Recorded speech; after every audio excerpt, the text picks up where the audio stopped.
Page 109 topic 2 Bharat সরকার এবং সমসাময়িক রাজনীতি unit 4.3 organs of the Indian government the judiciary of India Bharat সরকারের বিভাগসমূহ ভারতের বিচার বিভাগ The Supreme Court of India, however, is more than a federal Supreme Court, for as we have already seen under Article 32, the court is made the protector of all the fundamental rights embodied in the Constitution, and it has to guard these rights jealously against every infringement at the hands of either the union government or the state governments.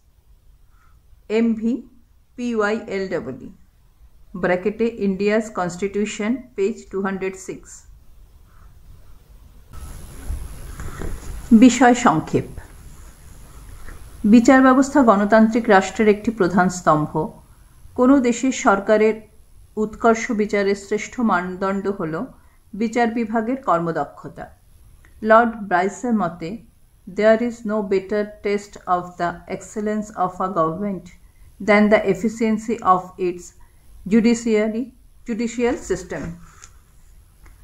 ভারতে যুক্তরাষ্ট্রীয় শাসন ব্যবস্থায় মার্কিন যুক্তরাষ্ট্রের মতো দ্বৈত বিচার ব্যবস্থা প্রতিষ্ঠিত হয় ভারতের বিচার ব্যবস্থা এক ও অখণ্ড এই অখণ্ড বিচার ব্যবস্থার শীর্ষে রয়েছে ভারতের সর্বোচ্চ আপিল আদালত সুপ্রিম কোর্ট বা প্রধান ধর্মাধিকরণ সুপ্রিম কোর্টের পরবর্তী পর্যায়ে রয়েছে অঙ্গরাজ্যগুলির হাইকোর্ট বা মহাধর্মাধিকরণ প্রসঙ্গত উল্লেখ্য যে ভারতে প্রতিটি রাজ্যের জন্য একটি করে হাইকোর্ট নেই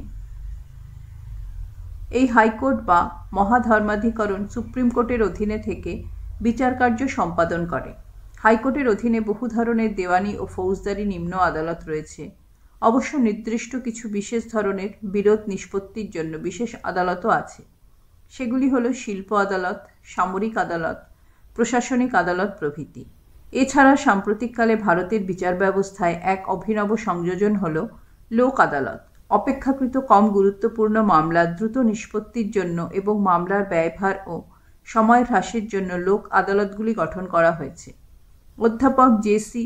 জোহারির মতে লোক আদালত বিবাদমান পক্ষগুলির কাছে বন্ধু ও পথপ্রদর্শক রূপে এমনভাবে কাজ করে যাতে তারা একটা বোঝাপড়া বা মীমাংসায় পৌঁছতে পারে ব্র্যাকেটে The notable point is that such a court works as a friend and guide of the litigants so that they may arrive at a point of compromise or settlement.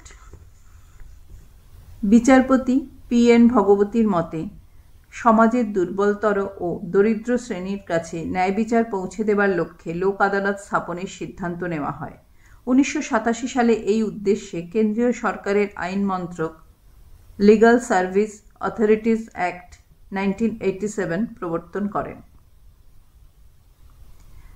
ভারতীয় বিচার ব্যবস্থায় জনস্বার্থ বিষয়ক মামলা ব্র্যাকেটে পিআইএল এর সংযোজন নিঃসন্দেহে গুরুত্বপূর্ণ কিন্তু তা সত্ত্বেও সাম্প্রতিককালে এর কিছু সীমাবদ্ধতা অনেকে তুলে ধরেছেন ইদানিং জনস্বার্থ বিষয়ক মামলায় আইন ব্যবসায়ী বড় উকিলদের অতিমাত্রায় সক্রিয় ভূমিকা নিতে দেখা যাচ্ছে তার সঙ্গে কর্পোরেট দুনিয়ার ব্যক্তিবর্গ ও রাজনীতিবিদদেরও বেশি করে দেখা যাচ্ছে অনেকের অভিযোগ এরা ব্যক্তিগত উদ্দেশ্যে জনস্বার্থ মামলাকে কাজে লাগাচ্ছেন দেখা যাচ্ছে যে জনস্বার্থ মামলা এখন আর শুধু দরিদ্র ও নিপীড়িত মানুষের জীবন জীবিকার সমস্যার সঙ্গে যুক্ত নয় তাছাড়া জনস্বার্থ মামলার নিষ্পত্তিতেও এখন যথেষ্ট দেরি হচ্ছে ফলে মামলাগুলি কয়েক বছর ধরে অমীমাংসিত থাকতেও দেখা যাচ্ছে সবশেষে এই কথা নির্দ্বিধায় বলা যায় ভারতীয় বিচার ব্যবস্থায় জনস্বার্থ মামলার ভূমিকা এতটাই তাৎপর্যপূর্ণ যে 3 দশক আগে তা কল্পনাও করা যেত না পেজ 110 বর্ণনাধর্মী প্রশ্ন 1 ভারতীয় বিচার ব্যবস্থার মূল বৈশিষ্ট্যগুলি ব্যাখ্যা করো ভারতীয় বিচার ব্যবস্থার বৈশিষ্ট্য ভারতের যুক্তরাষ্ট্রীয় গণতান্ত্রিক কাঠামোয় বিচার ব্যবস্থার একটি স্বাধীন স্বতন্ত্র ও নিরপেক্ষ ভূমিকা স্বীকৃত হয়েছে ভারতীয় বিচার ব্যবস্থার লক্ষণীয় বৈশিষ্ট্যগুলি হল 1 এক ও অখণ্ড বিচার ব্যবস্থা ভারতে দ্বৈত বিচার ব্যবস্থার পরিবর্তে সারা দেশের জন্য এক ও অখণ্ড বিচার ব্যবস্থা চালু করা হয়েছে। এই অখণ্ড বিচার ব্যবস্থার শীর্ষে রয়েছে সুপ্রিম কোর্ট। এছাড়া আছে অঙ্গরাজ্যগুলির সর্বোচ্চ আদালত, হাইকোর্ট এবং বিভিন্ন ধরনের অধস্তন আদালত। 2. যুক্তরাষ্ট্রীয় আদালতের উপস্থিতি। ভারতীয় বিচার ব্যবস্থার একটি প্রধান বৈশিষ্ট্য হল যুক্তরাষ্ট্রীয় আদালতের উপস্থিতি। ভারতের সর্বোচ্চ আদালত সুপ্রিম কোর্টকে যুক্তরাষ্ট্রীয় আদালত বলা হয়। ভারতের সুপ্রিম কোর্ট একাধারে সংবিধানের অভিভাবক ও চূড়ান্ত ব্যাখ্যাকর্তা এবং নাগরিকদের মৌলিক অধিকারের রক্ষাকর্তা। তাছাড়া রাষ্ট্রপতির পরামর্শদাতা হিসেবেও সুপ্রিম কোর্টের উল্লেখযোগ্য ভূমিকা রয়েছে। 3. অভিন্ন বিধি ব্যবস্থার প্রচলন। ভারতের বিচার ব্যবস্থার অন্যতম মৌলিক বৈশিষ্ট্য হল সারা দেশের জন্য অভিন্ন বিধি ব্যবস্থার প্রচলন। ভারতের কেন্দ্রশাসিত অঞ্চল ও অঙ্গরাজ্যগুলিতে কোনো পৃথক দেওয়ানি ও ফৌজদারি আইনের অস্তিত্ব নেই। 4. বিশেষ আদালতের অস্তিত্ব। ভারতের বিচার ব্যবস্থায় কিছু নির্দিষ্ট ক্ষেত্রে বিরোধ নিষ্পত্তির জন্য বিশেষ আদালতের উপস্থিতি লক্ষ্য করা যায়।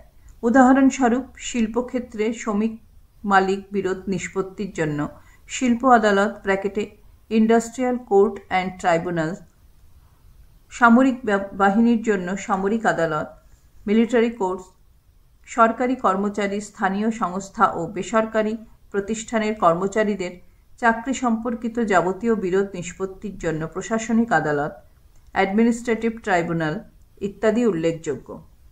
5. লোক আদালতের অস্তিত্ব। অপেক্ষাকৃত কম গুরুত্বপূর্ণ মামলা দ্রুত নিষ্পত্তির জন্য এবং মামলার ব্যয়ভার ও সময় হ্রাসের জন্য লোক আদালত গঠন করা হয়। 1985 সালে লোক আদালতের সূচনা ঘটে। প্রসঙ্গত বলা যায়, ফৌজদারি বিরোধের ক্ষেত্রে লোক আদালতের কোনো এখতিয়ার নেই। লোক আদালতে পথ দুর্ঘটনায় ক্ষতিগ্রস্তদের ক্ষতিপূরণজনিত দাবি এবং বিবাহ সম্পর্কিত বিরোধের দ্রুত মীমাংসা করা হয়। লোক আদালত ভারতের বিচার ব্যবস্থায় একটি সাম্প্রতিক মৌলিক সংযোজন। 6. ক্রেতা আদালতের অস্তিত্ব। ক্রেতাদের স্বার্থ সুরক্ষিত করার জন্য 1986 সালে ক্রেতা সুরক্ষা আইন অনুসারে ক্রেতা আদালত গঠন করা হয়। ভারতীয় বিচার ব্যবস্থার এটি একটি অভিনব বৈশিষ্ট্য। ক্রেতাদের স্বার্থ দেখাই হলো এই আদালতের মূল কাজ। কোনো ক্রেতা যখন কোনো জিনিস বা পরিষেবা কিনতে গিয়ে প্রতারিত বা বঞ্চিত হন, তখন যে আইনগত প্রতিষ্ঠানের মাধ্যমে তিনি প্রতিকার পেতে পারেন তাকে বলা হয় ক্রেতা আদালত। 7.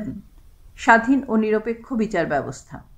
ভারতীয় বিচার ব্যবস্থায় বিচারপতিরা যাতে স্বাধীন ও নিরপেক্ষভাবে বিচারকার্য সম্পাদন করতে পারেন সেই জন্য সংবিধানে কয়েকটি প্রয়োজনীয় ব্যবস্থা নেওয়া হয়েছে। এর মধ্যে উল্লেখযোগ্য হল বিচারপতিদের অপসারণ সংক্রান্ত বিধি ব্যবস্থা, অবসর গ্রহণের পর কোনো আদালতে আইনজীবী হিসেবে কাজ করার ওপর নিষেধাজ্ঞা, বিচারপতিদের রায়ের যৌক্তিকতা নিয়ে প্রশ্ন তোলার বিষয়টিকে পার্লামেন্টের ক্ষমতার বাইরে রাখা ইত্যাদি। 8. আইনগত সাম্যের স্বীকৃতি। ভারতের সংবিধানে আইনের দৃষ্টিতে সমতা (ইকুয়ালিটি বিফোর দ্য ল) ও আইন কর্তৃক সমভাবে সংরক্ষিত হওয়ার (ইকুয়াল প্রোটেকশন অফ ল) নীতিকে স্বীকৃতি দেওয়া হয়েছে। ভারতীয় বিচার ব্যবস্থায় এই দুটি নীতিকে অনুসরণ করা হয়েছে, তবে এই নীতিটির কিছু ব্যতিক্রমও লক্ষ্য করা যায়। সংবিধানের 361 নম্বর ধারা অনুযায়ী রাষ্ট্রপতি ও রাজ্যপাল স্বপদে থাকাকালীন কয়েকটি বিশেষ ধরনের সুযোগ সুবিধা ও অব্যাহতি ভোগ করে থাকেন। অন্যদিকে আবার বিদেশি রাষ্ট্রের শাসক, বৈদেশিক রাষ্ট্রদূত ও তাদের দূতাবাসের সংশ্লিষ্ট বিদেশি কর্মীরা ভারতীয় আদালতের এখতিয়ারভুক্ত নন। 9.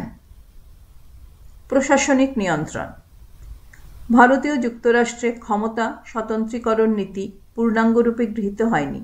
এই কারণে বেশ কিছু ক্ষেত্রে বিচার বিভাগের ওপর প্রশাসনিক নিয়ন্ত্রণ বর্তমান।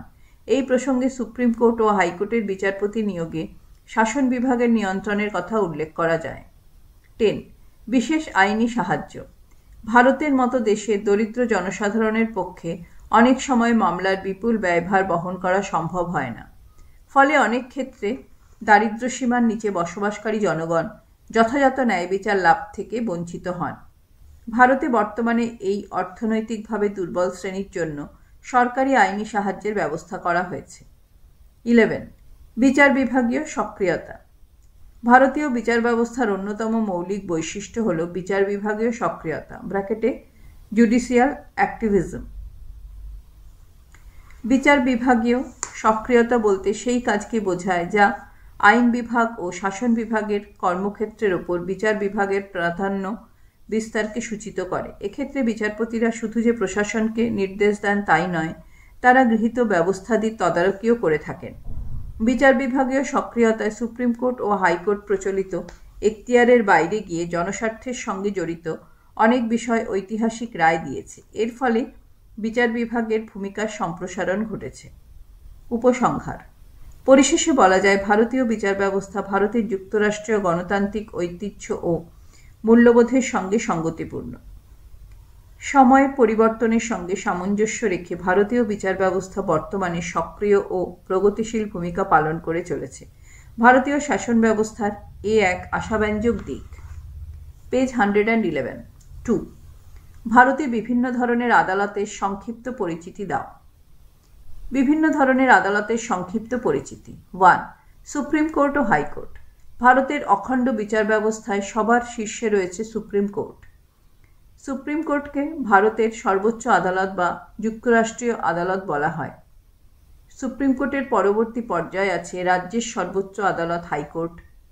সংবিধানের 214 নম্বর ধারায় বলা হয়েছে, ভারতের প্রত্যেক রাজ্যে একটি করে হাইকোর্ট থাকবে। তবে সংবিধানের 7ম সংশোধনী অনুসারে পার্লামেন্ট আইন প্রণয়ন করে 2 বা ততোধিক রাজ্যের বা কেন্দ্রশাসিত অঞ্চলের জন্য মাত্র একটি হাইকোর্ট গঠন করতে পারে। ভারতে বর্তমানে 29টি অঙ্গরাজ্য ও 7টি কেন্দ্রশাসিত অঞ্চলের জন্য সর্বমোট 21টি হাইকোর্ট রয়েছে। 2. অধস্তন আদালতগুলি। সুপ্রিম কোর্টের পরবর্তী পর্যায়ে হাইকোর্টের পরবর্তী পর্যায়ে রয়েছে, আরেকবার বলছি, 2. অধস্তন আদালত সমূহ। হাইকোর্টের পরবর্তী পর্যায়ে রয়েছে অধস্তন আদালতগুলি ব্র্যাকেটে subordinate courts SUBORDINATE courts COURTS। এই অধস্তন আদালতগুলিকে দুটি ভাগে ভাগ করা হয়। 1. জেলার অধস্তন আদালত সমূহ। 2. মহানগরীয় অঞ্চলের অধস্তন আদালত। জেলার অধস্তন আদালতগুলিকে দুটি ভাগে ভাগ করা যায়। 1. দেওয়ানি আদালত। 2. ফৌজদারি আদালত। দেওয়ানি আদালতগুলি আবার 4 পর্যায়ে বিভক্ত। 1. জেলা বিচারকের আদালত। জেলা বিচারকের আদালত। B. অবর বিচারকের আদালত অবর। C. মুন্সিফের আদালত মহাসুদন্তা D. ন্যায় পঞ্চায়েত। তাহলে 4টি পর্যায়ে ফৌজদারি আদালত হলো জেলা বিচারকের আদালত, B. অবর বিচারকের আদালত, C. মুন্সিফের আদালত, D. ন্যায় পঞ্চায়েত। অন্যদিকে জেলার ফৌজদারি আদালতগুলির 3টি শ্রেণী রয়েছে। এগুলি হলো A. দায়রা আদালত, B. অবর ম্যাজিস্ট্রেটের আদালত ব্র্যাকেটে এই আদালতে 2 ধরনের ম্যাজিস্ট্রেট রয়েছেন, বিচার বিভাগীয় ম্যাজিস্ট্রেট ও নির্বাহী ম্যাজিস্ট্রেট। C. পঞ্চায়েত আদালত ব্র্যাকেটে ফৌজদারি আদালতের সর্বনিম্ন স্তরে অবস্থিত এই আদালতে গ্রামের ছোটখাটো বিরোধ নিষ্পত্তি করা হয়। মহানগরীয় অঞ্চলের ব্র্যাকেটে কলকাতা, চেন্নাই, মুম্বাই প্রভৃতি মহানগরীতে সর্বোচ্চ আদালত হল মহানগরীয় ম্যাজিস্ট্রেটের আদালত। এর পরবর্তী পর্যায়ে রয়েছে নগর দেওয়ানি আদালত এবং ক্ষুদ্র আদালত। মহানগরীয় অঞ্চলের ফৌজদারি আদালতগুলি হল নগর দায়রা আদালত এবং প্রেসিডেন্সি ক্ষুদ্র আদালত। 3. অন্যান্য আদালত সমূহ। ভারতের বিচার ব্যবস্থায় এছাড়া রয়েছে অন্যান্য আদালত সমূহ। এগুলির মধ্যে উল্লেখযোগ্য হল শিল্পক্ষেত্রে শ্রমিক মালিক বিরোধ নিষ্পত্তির জন্য শিল্প আদালত ব্র্যাকেটে industrial court and tribunals INDUSTRIAL court COURT and tribunals TRIBUNALS। সামরিক বাহিনীর জন্য সামরিক আদালত ব্র্যাকেটে মিলিটারি কোর্টস MILITARY COURTS। সরকারি কর্মী, স্থানীয় সংস্থা ও বেসরকারি প্রতিষ্ঠানসমূহের কর্মীদের চাকরি সংক্রান্ত বিরোধ নিষ্পত্তির জন্য প্রশাসনিক আদালত ব্র্যাকেটে administrative tribunal ADMINISTRATIVE tribunal TRIBUNAL। 4. লোক আদালত। লোক আদালত ভারতের বিচার ব্যবস্থার একটি সাম্প্রতিক মৌলিক সংযোজন। বিগত শতাব্দীতে 1980-র দশকে লোক আদালতের সূচনা ঘটে। অপেক্ষাকৃত কম গুরুত্বপূর্ণ মামলার দ্রুত নিষ্পত্তির জন্য ও মামলার ব্যয়ভার হ্রাসের জন্য লোক আদালত গঠিত হয়। 5. ক্রেতা আদালত। ভারতীয় বিচার ব্যবস্থায় ক্রেতা আদালতও সাম্প্রতিককালের একটি অভিনব সংযোজন। ফৌজদারি বা দেওয়ানি আদালতের মতো চিরাচরিত আদালতগুলির থেকে এর গঠন ও কার্যাবলী সম্পূর্ণ ভিন্ন ধরনের। মূলত ক্রেতা সাধারণের স্বার্থ দেখাই এর প্রধান কাজ। কোনো ক্রেতা যখন কোনো দ্রব্য বা পরিষেবা অর্থের বিনিময়ে ক্রয় করতে গিয়ে প্রতারিত বা বঞ্চিত হন, তখন তার প্রতিকারের জন্য এগিয়ে আসে ক্রেতা আদালত।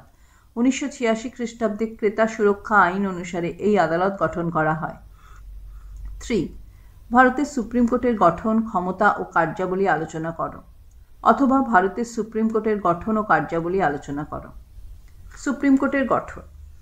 ভারতের কেন্দ্রীভূত ও অখণ্ড বিচার ব্যবস্থার শীর্ষে রয়েছে সুপ্রিম কোর্ট। এই আদালতকে ভারতের সর্বোচ্চ আদালত বা যুক্তরাষ্ট্রীয় আদালত বলা হয়। সংবিধানের 124 থেকে 147 নম্বর ধারাগুলিতে সুপ্রিম কোর্টের গঠন বিস্তারিতভাবে আলোচিত হয়েছে। 1. বিচারপতির সংখ্যা। পার্লামেন্টের নতুন আইন (2011) অনুসারে সুপ্রিম কোর্টের বিচারপতির সংখ্যা বাড়িয়ে 30 জন করা হয়েছে। এর মধ্যে একজন প্রধান বিচারপতি এবং অন্য 30 জন সহকারী বিচারপতি। বর্তমানে (জানুয়ারি 2014) সর্বমোট 31 জন বিচারপতিকে নিয়ে সুপ্রিম কোর্ট গঠিত হওয়ার কথা নতুন আইনে বলা হয়েছে। এছাড়া প্রয়োজনে সুপ্রিম কোর্টে অস্থায়ী বিচারপতি নিয়োগের কথা সংবিধানে বলা হয়েছে (128 নম্বর ধারা). 2. বিচারপতিদের নিয়োগ। সুপ্রিম কোর্টের বিচারপতিদের নিয়োগ করেন রাষ্ট্রপতি। বিচারপতি নিয়োগের আগে রাষ্ট্রপতি দরকার মতো সুপ্রিম কোর্ট ও হাইকোর্টের বিচারপতিদের সঙ্গে পরামর্শ করতে পারেন। এই পরামর্শ গ্রহণ করা রাষ্ট্রপতির পক্ষে বাধ্যতামূলক নয়। অবশ্য প্রধান বিচারপতি ছাড়া অন্যান্য বিচারপতি নিয়োগের আগে প্রধান বিচারপতির সঙ্গে পরামর্শ করা রাষ্ট্রপতির পক্ষে বাধ্যতামূলক। সুপ্রিম কোর্টের বিচারপতি নিয়োগের ব্যাপারে রাষ্ট্রপতির ক্ষমতা অনেকটা তত্ত্বগত। বাস্তবে প্রধানমন্ত্রী ও কেন্দ্রীয় আইনমন্ত্রীর দ্বারা দেওয়া পরামর্শ অনুযায়ী রাষ্ট্রপতি এই নিযুক্তির কাজ সম্পন্ন করেন। 3. বিচারপতিদের যোগ্যতা, কার্যকাল ও পদচ্যুতি। ভারতের সুপ্রিম কোর্টের বিচারপতিদের যোগ্যতার বিষয়ে বলা হয়েছে: 1. বিচারপতি হিসেবে নিযুক্ত হতে হলে সংশ্লিষ্ট ব্যক্তিকে ভারতের নাগরিক হতে হবে। 2. তাকে অন্তত একাদিক্রমে 5 বছর কোনো হাইকোর্টের বিচারপতি হিসেবে কাজ করতে হবে, অথবা 10 বছর একাদিক্রমে কোনো হাইকোর্টের অ্যাডভোকেট হিসেবে কাজ করতে হবে, অথবা রাষ্ট্রপতির বিবেচনা অনুযায়ী তাকে একজন প্রখ্যাত আইনজ্ঞ হতে হবে। সুপ্রিম কোর্টের বিচারপতিরা 65 বছর বয়স পর্যন্ত স্বপদে বহাল থাকতে পারেন। কার্যকালের মেয়াদ শেষ হওয়ার আগে স্বেচ্ছায় পদত্যাগ করলে বা সংসদের প্রস্তাব অনুসারে রাষ্ট্রপতি তাকে পদচ্যুত করলে অথবা তার মৃত্যু হলে বিচারপতির পদ শূন্য হতে পারে। সুপ্রিম কোর্টের বিচারপতিকে পদচ্যুত করতে হলে ইমপিচমেন্ট পদ্ধতি অবলম্বন করতে হয়। কোনো বিচারপতির বিরুদ্ধে অসদাচরণ বা অসামর্থ্যের অভিযোগ সম্বলিত প্রস্তাব পার্লামেন্টের উভয় কক্ষে মোট সদস্য সংখ্যার অধিকাংশ এবং উপস্থিত ভোটদানকারী সদস্যদের 2/3 ভোটে সমর্থিত হলে প্রস্তাবটি রাষ্ট্রপতির কাছে পেশ করা হয়। সুপ্রিম কোর্টের বিচারপতিদের বেতন ও ভাতা ভারতের সঞ্চিত তহবিল থেকে দেওয়া হয়। পেজ 112। সুপ্রিম কোর্টের ক্ষমতা ও কার্যাবলী। সুপ্রিম কোর্টের কার্যক্ষমতাকে 4 ভাগে ভাগ করা হয়। 1. মূল এলাকা, 2. আপিল এলাকা, 3. পরামর্শদান এলাকা, 4. নির্দেশ, আদেশ বা লেখ জারির এলাকা। 1. মূল এলাকা। সংবিধানের 131 নম্বর ধারা অনুযায়ী যেসব বিষয়ের মামলা হাইকোর্ট বা অন্য কোনো অধস্তন আদালতে দায়ের করা যায় না, সেগুলি সুপ্রিম কোর্টের মূল এলাকার অন্তর্ভুক্ত। আইনগত অধিকারের প্রশ্নে: 1. কেন্দ্রীয় সরকারের সঙ্গে এক বা একাধিক রাজ্য সরকারের বিরোধ বাধলে, অথবা 2. কেন্দ্রীয় সরকার এবং এক বা একাধিক রাজ্য সরকারের সঙ্গে অন্যান্য কয়েকটি বা একটি রাজ্য সরকারের বিরোধ দেখা দিলে, অথবা 3. 2 বা ততোধিক রাজ্য সরকারের মধ্যে পারস্পরিক বিরোধ দেখা দিলে একমাত্র সুপ্রিম কোর্টই তার নিষ্পত্তি করে। তাছাড়া রাষ্ট্রপতি বা উপরাষ্ট্রপতির নির্বাচন সংক্রান্ত যে কোনো বিরোধ নিষ্পত্তির ক্ষমতা সুপ্রিম কোর্টের মূল এলাকার অন্তর্ভুক্ত। 2. আপিল এলাকা। আপিল এলাকাকে 4 ভাগে ভাগ করা যায়, যেমন 1. সংবিধানের ব্যাখ্যা সংক্রান্ত আপিল, 2. দেওয়ানি আপিল, 3. ফৌজদারি আপিল, 4. বিশেষ অনুমতি সূত্রে আপিল। 1. সংবিধানের ব্যাখ্যা সংক্রান্ত আপিল। সংবিধানের 132(1) নম্বর ধারা অনুসারে দেওয়ানি, ফৌজদারি বা অন্য যে কোনো মামলায় হাইকোর্ট যদি এই মর্মে প্রমাণপত্র দেয় যে সংশ্লিষ্ট মামলাটির সঙ্গে সংবিধানের ব্যাখ্যা সংক্রান্ত গুরুত্বপূর্ণ প্রশ্ন জড়িত, তাহলে ওই মামলার বিষয়ে সুপ্রিম কোর্টে আপিল করা যায়। তাছাড়া হাইকোর্ট এ ধরনের প্রমাণপত্র না দিলেও সুপ্রিম কোর্ট যদি মনে করে যে মামলাটির সঙ্গে সংবিধানের ব্যাখ্যা সংক্রান্ত গুরুত্বপূর্ণ প্রশ্ন জড়িত, তাহলে সুপ্রিম কোর্ট নিজেই মামলাটির বিচারের জন্য আপিলের বিশেষ অনুমতি (স্পেশাল লিভ) দিতে পারে। 136(1) নম্বর ধারা। 2. দেওয়ানি আপিল। 1972 সালে সংবিধানের 30তম সংশোধনের পর বর্তমানে কোনো দেওয়ানি মামলায় হাইকোর্ট যদি এই মর্মে প্রমাণপত্র দেয় যে সংশ্লিষ্ট মামলাটির সঙ্গে আইনের সাধারণ প্রকৃতির গুরুত্বপূর্ণ কোনো প্রশ্ন জড়িত, তাহলে সেই মামলাটির বিষয়ে সুপ্রিম কোর্টে আপিল করা যায়। তাছাড়া সংবিধানের 133(1) নম্বর ধারা অনুসারে হাইকোর্ট যদি মনে করে যে কোনো দেওয়ানি মামলার বিচার সুপ্রিম কোর্টে হওয়া উচিত, তবে সেই মামলা সম্বন্ধে সুপ্রিম কোর্টে আপিল করা যায়। 3. ফৌজদারি আপিল। ফৌজদারি মামলার বিষয়ে 3টি ক্ষেত্রে হাইকোর্টের রায়, ডিক্রি বা চূড়ান্ত আদেশের বিরুদ্ধে সুপ্রিম কোর্টে আপিল করা যায়। 1. নিম্নতর আদালতের রায় নির্দোষ বলে প্রমাণিত কোনো ব্যক্তিকে হাইকোর্ট মৃত্যুদণ্ড দিলে। 2. নিম্ন আদালতে বিচার চলাকালীন কোনো মামলা নিজের হাতে তুলে নিয়ে হাইকোর্ট অভিযুক্ত ব্যক্তিকে মৃত্যুদণ্ড দিলে। 3. কোনো মামলা সুপ্রিম কোর্টে আপিলযোগ্য বলে হাইকোর্ট প্রমাণপত্র দিলে। তাছাড়া বর্তমানে সংবিধানের 134(2) নম্বর ধারা অনুসারে পার্লামেন্ট কর্তৃক প্রণীত 1969 সালের একটি আইন অনুযায়ী স্বল্পমেয়াদী অথবা দীর্ঘমেয়াদী কারাদণ্ডাদেশপ্রাপ্ত যে কোনো নাগরিক সুপ্রিম কোর্টে আপিল করতে পারে। 4. বিশেষ অনুমতি সূত্রে আপিল। সংবিধানের 136(1) নম্বর ধারা অনুযায়ী ভারতের সামরিক আদালত বা সামরিক ট্রাইব্যুনাল ছাড়া যে কোনো আদালত বা ট্রাইব্যুনালের রায়, আদেশ বা দণ্ডের বিরুদ্ধে আপিল করার জন্য সুপ্রিম কোর্ট বিশেষ অনুমতি দিতে পারে। 1978 সালে 44তম সংবিধান সংশোধনের পর থেকে হাইকোর্ট কোনো মামলার রায় দেবার সময়ই সুপ্রিম কোর্টে আপিলের অনুমতি দিতে পারে অথবা বিবাদমান কোনো পক্ষের মৌলিক আবেদনের ভিত্তিতে তৎক্ষণাৎ আপিলের অনুমতি দিতে পারে। 3. পরামর্শদান এলাকা। সংবিধানের 143(1) নম্বর ধারা অনুযায়ী রাষ্ট্রপতি যদি মনে করেন আইন বা তথ্য সংক্রান্ত বিষয়ে কোনো সর্বজনীন গুরুত্বপূর্ণ প্রশ্ন দেখা দিয়েছে বা দিতে পারে, তাহলে তিনি সে বিষয়ে সুপ্রিম কোর্টের কাছে পরামর্শ চাইতে পারেন। এক্ষেত্রে সুপ্রিম কোর্ট পরামর্শ দিতে বাধ্য নয়, তবে সংশ্লিষ্ট বিষয়ে শুনানির পর সুপ্রিম কোর্ট তার মতামত জানাতে পারে। তাছাড়া সংবিধান চালু হওয়ার আগে সম্পাদিত সন্ধি, চুক্তি, অঙ্গীকারপত্র, সনদ ইত্যাদির মধ্যে যেগুলি সংবিধান চালু হওয়ার পরও বলবৎ রয়েছে, সেগুলির বিষয়ে কোনো বিরোধ দেখা দিলে রাষ্ট্রপতি সুপ্রিম কোর্টের পরামর্শ চেয়ে পাঠাতে পারেন। 143(2) নম্বর ধারা। এক্ষেত্রে রাষ্ট্রপতিকে পরামর্শ দিতে সুপ্রিম কোর্ট বাধ্য।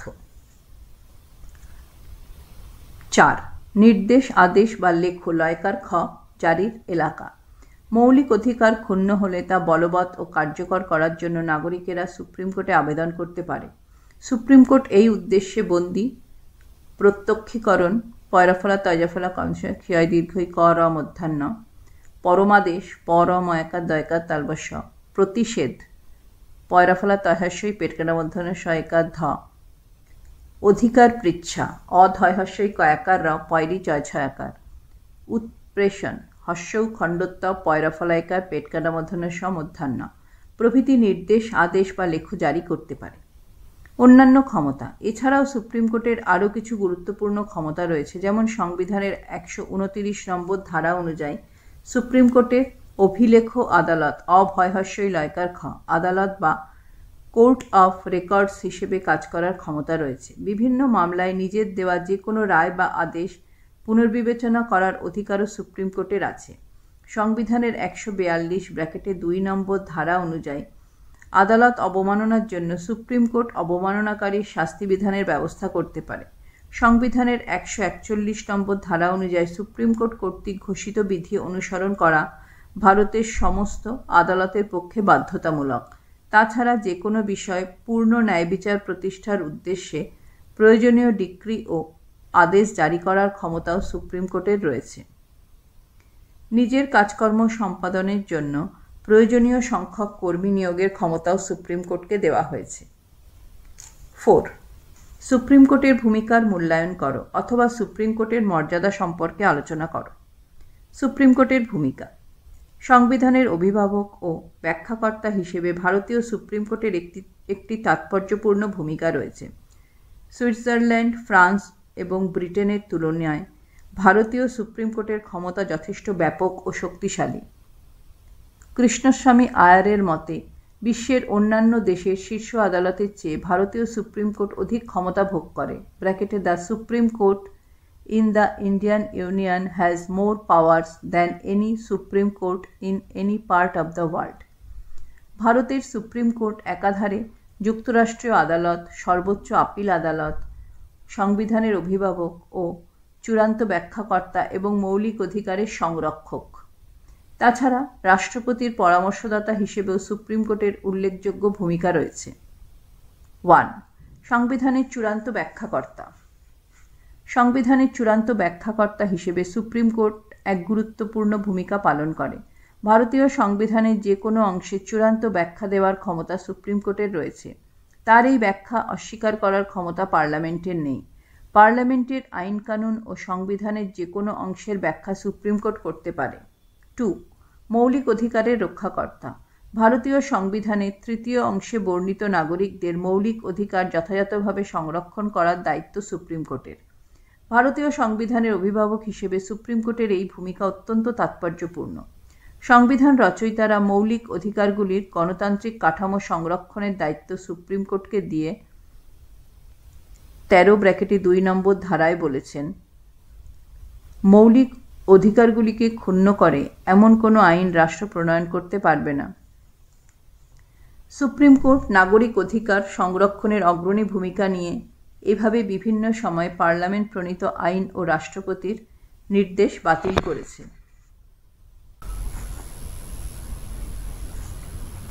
3. সর্বোচ্চ আপিল আদালত। দেওয়ানি ও ফৌজদারি মামলা ও সংবিধানের ব্যাখ্যা সংক্রান্ত মামলায় সুপ্রিম কোর্ট দেশের সর্বোচ্চ আপিল আদালত হিসেবে তার দায়িত্ব পালন করে থাকে। সামরিক আদালত বা ট্রাইব্যুনাল ছাড়া অন্য যে কোনো আদালত বা ট্রাইব্যুনালের রায়ের বিরুদ্ধে সুপ্রিম কোর্টে আপিল করা যায়। 4. রাষ্ট্রপতির পরামর্শদাতা। ভারতীয় সংবিধানের 143(1) ও 143(2) নম্বর ধারা অনুযায়ী কিছু নির্দিষ্ট ক্ষেত্রে সুপ্রিম কোর্ট রাষ্ট্রপতিকে পরামর্শ দিতে পারে। 5. বিচার বিভাগীয় পর্যালোচনার ক্ষমতা। পার্লামেন্টের আইন, রাষ্ট্রপতি এবং রাজ্যপালের আদেশ সংবিধান বিরোধী কিনা তা বিচার করে দেখার ক্ষমতা সুপ্রিম কোর্টের রয়েছে। পার্লামেন্টের আইন বা রাষ্ট্রপতি এবং রাজ্যপালের আদেশ বা নির্দেশ সংবিধান সম্মত না হলে সুপ্রিম কোর্ট তা অবৈধ ঘোষণা করতে পারে। সুপ্রিম কোর্টের অবৈধ ঘোষণার ফলে সংশ্লিষ্ট আইন, আদেশ বা নির্দেশটি বাতিল হয়ে যাওয়ার ক্ষমতাকে বিচার বিভাগীয় পর্যালোচনার ক্ষমতা বলা হয়। এই ক্ষমতা প্রয়োগ করে সুপ্রিম কোর্ট 1970 সালে রাজন্য ভাতা বিলোপ সংক্রান্ত রাষ্ট্রপতির আদেশ বাতিল করে দেয়। মূল্যায়ন। 1. মার্কিন সুপ্রিম কোর্টের সঙ্গে তুলনা। ভারতীয় সুপ্রিম কোর্টের বিচার বিভাগীয় পর্যালোচনার ক্ষমতার প্রকৃতি বিশ্লেষণ করলে দেখা যায় যে কোনো মতেই মার্কিন সুপ্রিম কোর্টের সমগোত্রীয় নয়। এক্ষেত্রে ভারতের সুপ্রিম কোর্টের ক্ষমতা যথেষ্ট কম। যথাবিহিত আইন পদ্ধতি অনুসারে কোনো আইন যথাযথ সাংবিধানিক পদ্ধতি অনুসরণ করে তৈরি হয়েছে কিনা মার্কিন সুপ্রিম কোর্ট তা দেখে। সেই সঙ্গে এটাও দেখে যে আইনটি স্বাভাবিক ন্যায়নীতিবোধের বিরোধী কিনা, অর্থাৎ কোনো আইন ন্যায়সঙ্গত কিনা তা বিচার করার ক্ষমতা মার্কিন সুপ্রিম কোর্টের রয়েছে। আরেকবার বলছি, অর্থাৎ কোনো আইন ন্যায়সঙ্গত কিনা তা বিচার করার ক্ষমতা মার্কিন সুপ্রিম কোর্টের রয়েছে। পেজ 113। ভারতের সুপ্রিম কোর্টের যথাবিহিত আইন পদ্ধতি অনুসারে বিচারকার্য সম্পাদনের কোনো ক্ষমতা নেই। ভারতের সুপ্রিম কোর্ট শুধু দেখে আইন নির্দিষ্ট পদ্ধতি অনুসৃত হয়েছে কিনা। 2. পার্লামেন্ট কর্তৃক নিয়ন্ত্রণ। ভারতীয় সংবিধানের নমনীয় চরিত্রের জন্য সুপ্রিম কোর্ট প্রদত্ত রায়কে অতিক্রম করার উদ্দেশ্যে পার্লামেন্ট সংবিধান সংশোধনের পথ গ্রহণ করে থাকে। 24তম সংবিধান সংশোধনীর সাহায্যে সুপ্রিম কোর্টের গোলকনাথ গয়কার ল ক মামলার ব্র্যাকেটে 1967 রায়কে অতিক্রম করা হয়।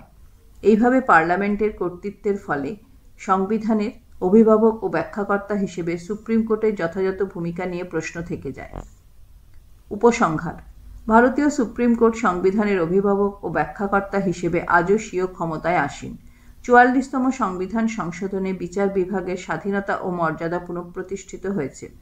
মার্কিন সুপ্রিম কোর্টের মতো শক্তিশালী না হলেও ভারতের সুপ্রিম কোর্ট ব্রিটেনের বিচার বিভাগের মতো দুর্বলও নয়। সুপ্রিম কোর্ট স্বয়ং একটি মামলার রায় জানিয়েছিল যে এক্ষেত্রে তাদের অবস্থান মধ্যবর্তী পর্যায়ে। ভারতের সাম্প্রতিককালের সাংবিধানিক ইতিহাস পর্যালোচনা করলে দেখা যায় সুপ্রিম কোর্ট বিভিন্ন ক্ষেত্রে নির্ভীক ও নিরপেক্ষভাবে তার দায়িত্ব পালন করে চলেছে। সাম্প্রতিককালে সুপ্রিম কোর্ট প্রচলিত এখতিয়ারের বাইরে জনস্বার্থের সঙ্গে জড়িত যাবতীয় বিষয়ে ব্র্যাকেটে বিচারপতিদের বদলি, নির্বাচন কমিশনারের ভূমিকা, ধর্মীয় অনুষ্ঠান, পরিবেশ সংরক্ষণ, রাজনৈতিক দুর্নীতি প্রভৃতি। সাম্প্রতিককালে সুপ্রিম কোর্ট প্রচলিত এখতিয়ারের বাইরে জনস্বার্থের সঙ্গে জড়িত যাবতীয় বিষয়ে ব্র্যাকেটে বিচারপতিদের বদলি, নির্বাচন কমিশনারের ভূমিকা, ধর্মীয় অনুষ্ঠান, পরিবেশ সংরক্ষণ, রাজনৈতিক দুর্নীতি প্রভৃতি ঐতিহাসিক রায়দানের পরিপ্রেক্ষিতে তার ভূমিকাকে আরও সম্প্রসারিত করেছে। অনেকে একে বিচার বিভাগীয় সক্রিয়তা বা judicial activism JUDICIAL ACTIVISM activism বলে অভিহিত করেছেন। 5. মহাধর্মাধিকরণ বা হাইকোর্টের গঠন, ক্ষমতা ও কার্যাবলী আলোচনা করো, অথবা ভারতের হাইকোর্টগুলির গঠন ও কার্যাবলী আলোচনা করো, অথবা ভারতের হাইকোর্টের গঠন ও কার্যাবলী আলোচনা করো। হাইকোর্টের গঠন। সংবিধানের 214 নম্বর ধারায় বলা হয়েছে, ভারতের প্রত্যেক রাজ্যে একটি করে হাইকোর্ট বা মহাধর্মাধিকরণ থাকবে। ম হয়াকার ধ ময়রেফাকার ধয় হস্যই ক র মধ্যাহ্ন। তবে পার্লামেন্ট আইন প্রণয়ন করে 2 বা ততোধিক রাজ্য বা কেন্দ্রশাসিত অঞ্চলের জন্য মাত্র একটি হাইকোর্ট গঠন করতে পারে। ভারতে বর্তমানে 29টি রাজ্যে মোট 21টি হাইকোর্ট রয়েছে। সংবিধানের 216 নম্বর ধারা অনুযায়ী প্রতিটি হাইকোর্ট একজন প্রধান বিচারপতি ও অন্যান্য কয়েকজন বিচারপতিকে নিয়ে গঠিত হয়। আরেকবার বলছি, সংবিধানের 216 নম্বর ধারা অনুযায়ী প্রতিটি হাইকোর্ট একজন প্রধান বিচারপতি ও কয়েকজন অন্যান্য বিচারপতিকে নিয়ে গঠিত হবে। অন্যান্য বিচারপতিদের সংখ্যা রাষ্ট্রপতি নির্ধারণ করেন। হাইকোর্টের বিচারপতিদের নিয়োগ করার ক্ষমতা রাষ্ট্রপতির রয়েছে। হাইকোর্টের বিচারপতি পদে নিযুক্ত হবার যোগ্যতা হিসেবে ভারতীয় নাগরিকত্ব, যে কোনো বিচার বিভাগীয় পদে কমপক্ষে 10 বছর কাজ করার অভিজ্ঞতা, হাইকোর্ট বা 2 বা ততোধিক এই ধরনের আদালতে 10 বছরের একটানা আইনজীবী হিসেবে কাজ করার অভিজ্ঞতা থাকা আবশ্যিক। হাইকোর্টের বিচারপতিরা বর্তমানে 62 বছর বয়স পর্যন্ত পদে আসীন থাকতে পারে। পেজ 114। তবে প্রমাণিত অসদাচরণ বা অক্ষমতার অভিযোগের ভিত্তিতে পার্লামেন্টের উভয় কক্ষের মোট সদস্যের অধিকাংশ এবং উপস্থিত ভোটদানকারী সদস্যদের 2/3 সমর্থনে রাষ্ট্রপতি অভিযুক্ত বিচারপতিকে অপসারিত করতে পারেন। রাজ্যের সঞ্চিত তহবিল থেকে হাইকোর্টের বিচারপতিদের বেতন ভাতা ইত্যাদি দেওয়া হয়। হাইকোর্টের ক্ষমতা ও কার্যাবলী। হাইকোর্টের ক্ষমতা ও কার্যাবলীকে নিম্নলিখিত কয়েকটি ভাগে বিভক্ত করে আলোচনা করা যেতে পারে। 1. মূল এলাকা সম্পর্কিত ক্ষমতা। রাজস্ব সংক্রান্ত যাবতীয় বিষয় হাইকোর্টের মূল এলাকার অন্তর্ভুক্ত। অনেক ক্ষেত্রে দেওয়ানি মামলাকেও মূল এলাকার অন্তর্ভুক্ত করা হয়, তবে সব হাইকোর্টের মূল এলাকাভুক্ত ক্ষমতা নেই। শুধুমাত্র কলকাতা, চেন্নাই ও মুম্বাই হাইকোর্টের এই ক্ষমতা রয়েছে। 2. আপিল এলাকা সম্পর্কিত ক্ষমতা। রাজ্যের সর্বোচ্চ আপিল আদালত হল হাইকোর্ট। দেওয়ানি ও ফৌজদারি মামলার বিষয়ে হাইকোর্টে আপিল করা যায়। দেওয়ানি মামলার ক্ষেত্রে জেলা জজ ও অধস্তন জেলা জজের দেওয়া রায়ের বিরুদ্ধে হাইকোর্টে আপিল করা যায়। হাইকোর্টের কোনো বিচারকের একক সিদ্ধান্তের বিরুদ্ধেও হাইকোর্টে আপিল করা যায়। এছাড়া আইন ও পদ্ধতিগত প্রশ্নে কোনো অধস্তন আদালতের রায়ের বিরুদ্ধে আপিল মামলায় ঊর্ধ্বতন আদালত যে রায় দেয় তার বিরুদ্ধেও হাইকোর্টে আপিল করা যায়। অন্যদিকে ফৌজদারি মামলার ক্ষেত্রে দায়রা জজ এবং অতিরিক্ত দায়রা জজ কোনো ব্যক্তিকে 7 বছরের অধিক কারাদণ্ড দিলে সেই রায়ের বিরুদ্ধে হাইকোর্টে আপিল করা যায়। এছাড়া কয়েকটি নির্দিষ্ট মামলার ক্ষেত্রে সহকারী দায়রা জজ বা মেট্রোপলিটন ম্যাজিস্ট্রেটদের রায়ের বিরুদ্ধে হাইকোর্টে আপিল করা যেতে পারে। 3. লেখ্য জারির ক্ষমতা। সুপ্রিম কোর্টের মতো হাইকোর্টগুলির নিজ নিজ এলাকায় নাগরিকদের মৌলিক অধিকার সংরক্ষণের জন্য বন্দি, প্রত্যক্ষীকরণ, পরমাদেশ, প্রতিষেধ, অধিকার পৃচ্ছা, উৎপ্রেক্ষণ, হর্ষখণ্ডত্ব, পয়রাফলাকার, পেটকাটাবন্ধন মধ্যাহ্ন প্রভৃতি লেখ, নির্দেশ ও আদেশ জারি করতে পারে। ব্র্যাকেটে 226 ব্র্যাকেটে 1 নম্বর ধারা। প্রসঙ্গত বলা যায়, নাগরিকদের মৌলিক অধিকারগুলি সংরক্ষণ করা ছাড়াও হাইকোর্ট অন্য যে কোনো উদ্দেশ্যে লেখ, নির্দেশ বা আদেশ জারি করতে পারে। এমনকি জরুরি অবস্থার সময়ও হাইকোর্টের বন্দি, প্রত্যক্ষীকরণ, বদন্তানয়দয় দীর্ঘই হাইফেন পয়রাফলা তয়জাফলা কংসয় দীর্ঘই কর মধ্যাহ্ন ধরনের লেখ, নির্দেশ বা আদেশ জারি করার ক্ষমতা ক্ষুণ্ণ করা যায় না। 4. সাংবিধানিক বৈধতা বিচারের ক্ষমতা। কেন্দ্রীয় এবং রাজ্য আইনসভা কর্তৃক প্রণীত আইনের সাংবিধানিক বৈধতা বিচার করার ক্ষমতাও হাইকোর্টের হাতে রয়েছে। এক্ষেত্রে অসাংবিধানিক পদ্ধতিতে প্রণীত যে কোনো আইনকে হাইকোর্ট অবৈধ বলে ঘোষণা করতে পারে। 5. তত্ত্বাবধান সম্পর্কিত ক্ষমতা। সংবিধানের 277 নম্বর ধারা অনুযায়ী সামরিক আদালত ও সামরিক ট্রাইব্যুনাল ছাড়া নিজ এলাকাভুক্ত অন্য সব আদালত ও ট্রাইব্যুনালগুলির তত্ত্বাবধানের দায়িত্ব হাইকোর্টকে দেওয়া হয়েছে। এক্ষেত্রে অধস্তন আদালতগুলিকে প্রয়োজনীয় দলিলপত্র দাখিল করার নির্দেশ দেওয়ার ক্ষমতাও হাইকোর্টের রয়েছে। 6. মামলা অধিগ্রহণের ক্ষমতা। সংবিধানের ব্যাখ্যা সংক্রান্ত গুরুত্বপূর্ণ প্রশ্ন জড়িত আছে এমন কোনো মামলা নিম্ন আদালত থেকে নিজের হাতে নেওয়ার ক্ষমতা হাইকোর্টকে দেওয়া হয়েছে। ব্র্যাকেটে 228 নম্বর ধারা। 7. নিয়ন্ত্রণের ক্ষমতা। অধস্তন আদালতগুলিকে নিয়ন্ত্রণ করার ক্ষমতা হাইকোর্টের রয়েছে। জেলা আদালত ও অন্যান্য অধস্তন আদালতের বিচারপতি, কর্মচারীদের নিয়োগ, বদলি, পদোন্নতি ইত্যাদি বিষয়ে হাইকোর্ট গুরুত্বপূর্ণ ভূমিকা পালন করে।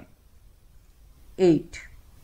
অন্যান্য ক্ষমতা। 1. হাইকোর্ট নিজের অবমাননার জন্য অবমাননাকারীকে শাস্তি দিতে পারে। 2. হাইকোর্ট বিচারকার্য সম্পাদনের জন্য প্রয়োজনীয় নিয়মকানুন নিজে তৈরি করতে পারে। 3.